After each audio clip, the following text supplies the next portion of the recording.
इस अनंत ब्रह्मांड की शुरुआत कैसे हुई, यह प्रश्न सदियों से मानव के मन में रहा है। आकाश, तारे, ग्रह, पृथ्वी और समस्त जीव जगत की रचना किसने की? इसका उत्तर सनातन धर्म में भगवान ब्रह्मा के रूप में मिलता है। त्रिदेवों में भगवान विष्णु पालन करता है, भगवान शिव संहार करता है और भगवान ब्रह्मा सृष्टि के रचयिता हैं। जब कुछ भी नहीं था, न प्रकाश था, न अंधकार का भी नाम था, तब केवल अनंत जलराशि थी। उसी समय क्षीर सागर में शेषनाग पर योग निद्रा में भगवान विष्णु विराजमान थे। उनकी नाभि से एक दिव्य, स्वर्णिम और तेजोमय कमल प्रकट हुआ और उसी कमल से भगवान ब्रह्मा का जन्म हुआ। जन्म लेते ही ब्रह्मा जी के मन में यह प्रश्न उठा कि वे कौन हैं और उनका उद्देश्य क्या है।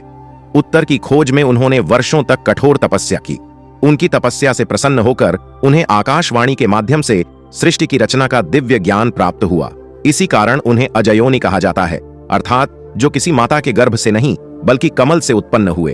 भगवान ब्रह्मा का स्वरूप अत्यंत दिव्य और अर्थपूर्ण है। उनके चार मुख चारों दिशाओं का प्रतिनिधित्व करते हैं और यह दर्शाते हैं कि उनका ज्ञान सर्वत्र व्याप्त है। ये चार मुख चारों वेदों के प्रतीक हैं, ऋग्वेद, यजुर्वेद, सामवेद और अथर्ववेद।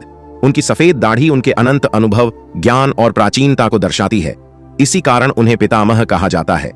उनका वाहन हंस विवेक और शुद्ध बुद्धि का प्रतीक है, जो यह सिखाता है कि मनुष्य को जीवन में सही और गलत का भेद करना चाहिए।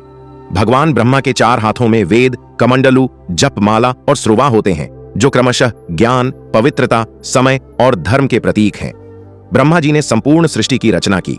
उन्होंने आकाश, पृथ्वी, जल, अग्नि, वायु, दिशाएं, समय और सभी लोगों को उत्पन्न किया।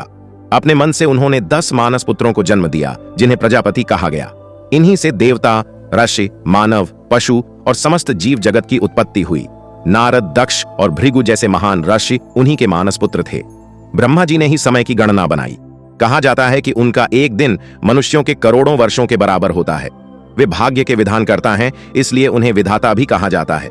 उनकी अर्धांगिनी माता सरस्वती हैं, जो सृष्टि को ज्ञान, वाणी, कला और संगीत प्रदान करती हैं। उनके बिना सृष्टि नीरस और निष्क्रिय होती। अक्सर यह प्रश्न उठता है कि सृष्टि के रचयिता होने के बावजूद भगवान ब्रह्मा की पूजा बहुत कम क्यों होती है। इसके पीछे एक पौराणिक कथा प्रचलित है। कहा जाता है कि एक बार भगवान ब्रह्मा और भगवान विष्णु के बीच श्रेष्ठता को लेकर विवाद हुआ। तब भगवान शिव एक अनंत ज्योतिर्लिंग के रूप में प्रकट हुए और दोनों से उसके अंत का पता लगाने को कहा। भगवान विष्णु सत्य की खोज में लगे रहे, लेकिन भगवान ब्रह्मा ने उस समय असत्य का सहारा लिया। इससे कुपित होकर भगवान शिव ने उन्हें शाप दिया कि पृथ्वी पर उनकी पूजा सीमित होगी।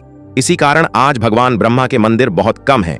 फिर भी राजस्थान का पुष्कर उनका प्रमुख और पवित्र धाम माना जाता है, जहां आज भी श्रद्धा और भक्ति से उनकी पूजा होती है।